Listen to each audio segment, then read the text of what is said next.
शाम हो चली थी। प्रमोद जी मंडी से सब्जियां लेकर घर जा रहे थे। सब्जी मंडी उनके घर से ज्यादा दूर नहीं थी, इसीलिए वे सब्जियां लेने पैदल ही निकल जाते। अचानक वे एक जगह रुक गए। उनकी नजर एक सुंदर से मकान पर पड़ी जो नया नया बना था। आज शायद उस मकान में गृह प्रवेश की पूजा थी। पूरा घर लाइटों की लड़ियों से जगमगा रहा था। घर के बाहर शामियाना बना हुआ था जहां मेहमानों की चहल पहल थी। उस मकान को देखते हुए वे न जाने किन ख्यालों में खो गए। अरे अंकल, मरना है क्या? बीच रास्ते में क्यों खड़े हो? हॉर्न बजाते हुए ऑटो वाला चिल्लाया। वे अचानक अपने ख्यालों से बाहर आए और अपने घर का रुख किया। प्रमोद जी एक प्राइवेट दफ्तर में क्लर्क का काम करते थे। 4 महीने पहले ही वे रिटायर्ड हुए थे। प्रमोद जी ने अपनी पूरी जिंदगी और कमाई अपने बच्चों की अच्छी परवरिश और पढ़ाई में लगा दी। पूरी जिंदगी उन्होंने एक पुरानी सी स्कूटर और किराए के मकान में बिता दी ताकि उनके बच्चों की जिंदगी बन सके। उनका खुद का घर बनाने की चाहत तो उनके मन में ही दब कर रह गई। रंजना जी उनकी पत्नी, उनकी वह साथी जिसने जिंदगी के हर उतार चढ़ाव में उनका हाथ मजबूती से थामे रखा। अपनी पूरी जिंदगी अभाव में काटने के बाद भी उन्होंने कभी अपने पति से कोई शिकायत नहीं की। उनकी बड़ी बेटी राधिका शादी के बाद अपने ससुराल में खुशहाल जीवन जी रही थी। बड़ी कोशिशों और बड़ा दहेज देकर उन्होंने उसकी शादी एक संपन्न परिवार में कराई। वह अपने परिवार में इतनी रम गई थी कि उसे शायद ही कभी अपने माता पिता की याद आती। प्रमोद जी का छोटा बेटा आरव अपनी पत्नी आयुषी के साथ पूना में रहता। उसकी शादी 1 साल पहले ही हुई थी। बेटा और बहू दोनों ही IT कंपनी में जॉब करते। दोनों ही अच्छी सैलरी कमाते। आरव शादी के 15 दिन बाद ही आयुषी के साथ पूना आ गया, जहाँ वे दोनों पहले से जॉब करते थे। हर दूसरे दिन वह उन्हें फोन करता, उनकी और माँ की तबीयत पूछता। हर महीने कुछ पैसे उनके बैंक अकाउंट में डाल देता। वो और आयुषी 6 महीने पहले आखिरी बार उनसे मिलने आए थे, पर पिछले 4-5 महीनों से उसका फोन भी आना कम हो गया। पैसे तो अकाउंट में आ जाते पर उसका फोन नहीं आता। अब आयुषी ही उन्हें हफ्ते में 2-4 बार फोन कर लेती। सब्जियों की थैलियां संभालते हुए प्रमोद जी सीढ़ियां चढ़कर अपने घर पहुँचे। उनके हाथ से थैलियां लेते हुए रंजना जी बोली, आज बड़ी देर कर दी आने में, कहीं रुक गए थे क्या? रंजना, अब मैं बूढ़ा हो चला हूँ, पहले की तरह तेज नहीं चल पाता। लगता है ये घर भी बदलना पड़ेगा। सीढ़ियां चढ़ते वक्त घुटनों में दर्द हो जाता है। घुटनों का दर्द तो मुझे भी होता है। सही कहा आपने, घर तो हम कभी भी बदल सकते हैं, किराया तो हर जगह देना ही है। बस अब की बार घर ऐसा मिले जहाँ सीढ़ियां भी न चढ़नी पड़े और किराया भी कम हो। न जाने कब बेटा पैसे भेजना बंद कर दे। फोन आना तो बंद ही हो गया है। रात के खाने के बाद दोनों एक दूसरे से बात करने लगे। रंजना, तुम मुझसे नाराज तो नहीं? मैं तुम्हें कभी अच्छी जिंदगी नहीं दे पाया। मेरी वजह से तुम्हें खुद का घर कभी नसीब नहीं हुआ। नाराजगी कैसी? मैं तो खुश हूँ कि आपकी मेहनत से हमारे दोनों बच्चे खुशहाल जिंदगी जी रहे हैं। बस दुख इस बात का है हमारे बच्चों के पास हमें याद करने या हमें फोन करने का वक्त भी नहीं है। आरव तो कितनी बार कहता था पापा के रिटायरमेंट के बाद हम सब साथ रहेंगे अपने घर में। आपको रिटायर्ड हुए 4 महीने हो गए। बेटे ने हमें बुलाना तो दूर, फोन करना भी बंद कर दिया। ऐसा कहते हुए रंजना जी की आंखें भर आई। इतने में प्रमोद जी का मोबाइल बजा। पापा कैसे हैं आप? और माँ कैसी है? मैंने आप दोनों के लिए ट्रेन की टिकटें भिजवा दी है, कल आपको मिल जाएंगी। आप दोनों कुछ दिन हमारे साथ रहने आ जाइए। 2 दिन बाद ही निकलना होगा। माँ से कहिए पैकिंग शुरू कर दे। पर वो बेटा हम परवर कुछ नहीं पापा, आयुषी भी आप दोनों को बहुत याद करती है। आप बस आ जाइए। इतना कहकर आरव ने फोन रख दिया।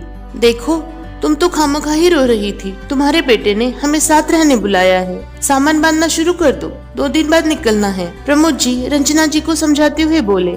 हाँ, बुलाया तो है पर सिर्फ कुछ दिनों के लिए। रंजना जी प्रेमन से बोली। लगता है सारी जिंदगी ऐसी ही गुजारनी पड़ेगी। उनका दर्द उनकी आंखों में साफ नजर आ रहा था। अगले दिन से दोनों जाने की तैयारी में लग गए।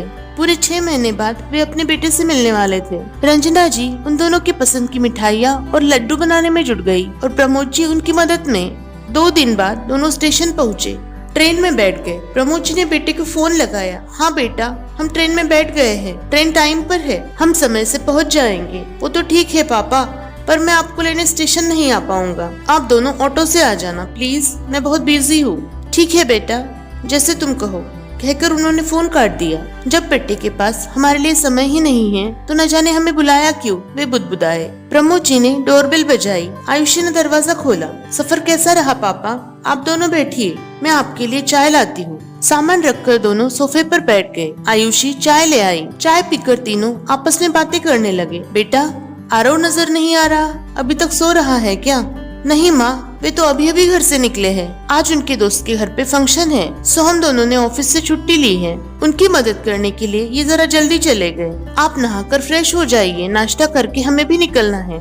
हम वहाँ क्या करेंगे बेटा, तुम ही चली जाना, हम घर पर ही रुकेंगे। प्रमोद जी बोले। नहीं नहीं पापा, आप दोनों भी चलिए, उन्हें अच्छा लगेगा। प्रमोद जी सोचने लगे, ऐसा कौन सा दोस्त है जिसके चक्कर में बेटा 2 पल रुक के हमसे बात भी नहीं कर पाया। दोनों तैयार होने लगे कि आयुषी ने उन दोनों के लिए नए कपड़े ला कर दिए। ये लीजिए माँ, इन्होंने आपके लिए बड़े मन से खरीदे हैं। आज आप यही पहनिए। सुंदर सी बनारसी साड़ी और उसी से मिलता जुलता कुर्ता पैजामा था। मन न होते हुए भी वे दोनों तैयार हो गए।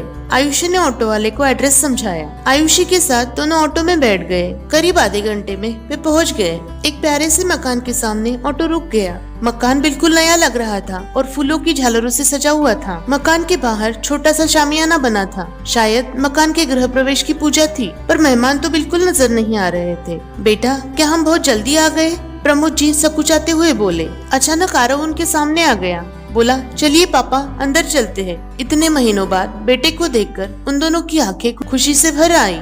आरव ने फिर से बोला, चलिए ना पापा, देर हो रही है। देर कैसी, अभी तो कोई मेहमान नहीं आया, वे बुदबुदाए। वे घर के दरवाजे पर पहुँचे। उन्हें ऐसा लगा जैसे घर के नेम प्लेट पर उनका और उनकी पत्नी का नाम है। उन्होंने अपना चश्मा साफ करके फिर से लगाया, पर नाम तो उन्होंने सही पढ़ा था। मेहमान तो आते रहेंगे, पर मेजबान को तो तैयार रहना होगा। उनके हाथ पर चाबियों का गुच्छा रखते हुए उसने कहा, जन्मदिन मुबारक हो पापा, ये रहा आपके जन्मदिन का गिफ्ट, आपके और माँ के अपने घर की चाबियाँ। अब इस बड़े से शहर में आपका भी अपना छोटा सा घर है। अब तो आप खुश होना। पूरी जिंदगी उन्होंने अपना जन्मदिन कभी नहीं मनाया था, पर आज अपने जन्मदिन पर बेटे से ये भेंट पाकर वो भाव विभोर हो गए। और हाँ पापा, मैं आप दोनों को भूला नहीं, बस आपकी इस सपने को पूरा करने में थोड़ा व्यस्त हो गया था। आपको और माँ को सरप्राइज देना चाहता था, इसलिए आपको बताया भी नहीं। प्रमोद जी कुछ बोल नहीं पा रहे थे, बस उनकी आंखों से आंसू बह रहे थे। मन ही मन वे ईश्वर का धन्यवाद कर रहे थे कि उन्होंने उन्हें ऐसा बेटा दिया जिसने उनके बिना कहे उनकी मन की बात जान ली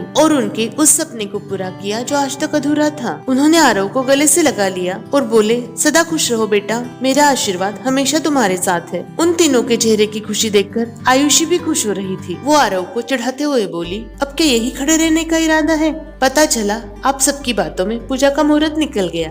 कहानी के बारे में आपके विचार कमेंट्स में लिखिए। कहानी को लाइक और शेयर करना मत भूलिए। हमसे जुड़े रहने के लिए हमारे चैनल को सब्सक्राइब करिए। अपना और अपने अपनों का खूब ध्यान रखिए। खुश रहिए, खुशियाँ बांटते रहिए। राम राम।